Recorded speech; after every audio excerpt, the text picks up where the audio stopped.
Hi everyone, Catherine here from Inky Finger Cat, back with another using up my magazine kit. And I decided to keep things really easy today and just do one of the Kendra's Card Challenge ones. I've only got a few left now, so we're not far off the end of this. This is a more complex one to put together because you have to work out the orientation of the pieces. I also randomly found the missing piece from a card that I made a few months ago. Where I couldn't find it. I've now found it.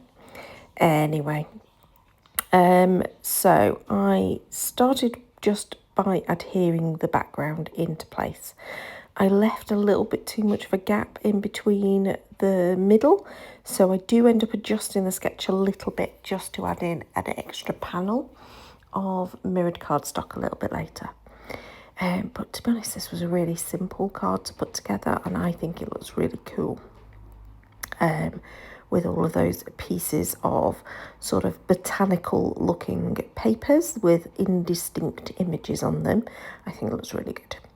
So I did cut down the panel slightly, and again I cut down the other panel that was behind it, and then I was umming and ahhing about what to do.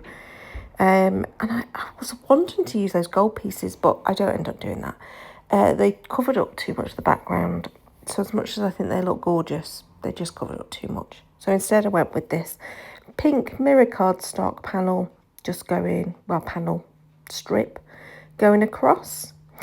And I knew I wanted to use the Dina Wakley press plate that I have foiled, that die cut there, for the sentiment. It says have an epic birthday, because I thought the peach colour would go really well. So I grabbed some of the peach coloured cardstock that was in the pouch with the envelopes left over from when I'd done all of the cutting, and onto it I stamped 4 of the sort of spiky parts of the flower.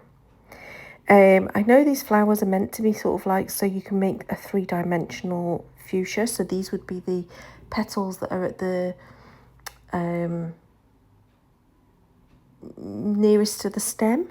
So would that be the top or the bottom of the flower? Not quite sure.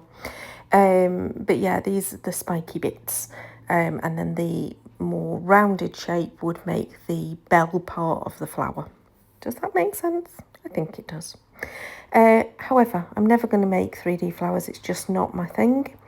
The most 3D that they get is that I get them to curl up slightly. That would be probably as much as I would do. So I'm never actually going to make a 3D fuchsia flower.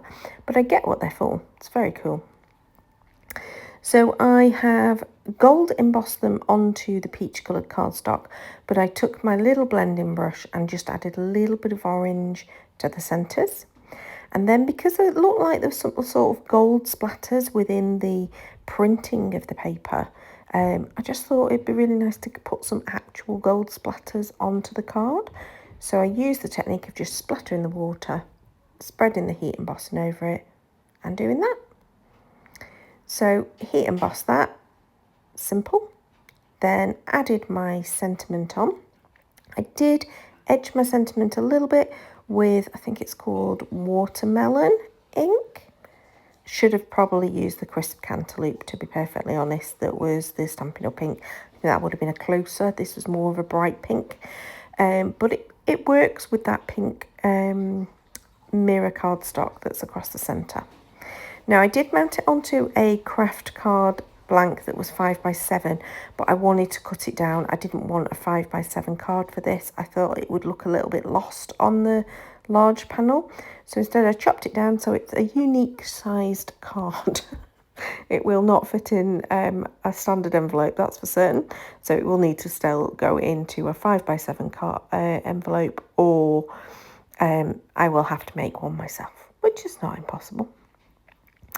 I have my leftover 2 flowers, so I fussy cut them out, and onto the white panel that I have put in the centre of the card, I put these so that they were just off the edge, so that I could then cut off the edges and it looks like they're coming in from the side of the card.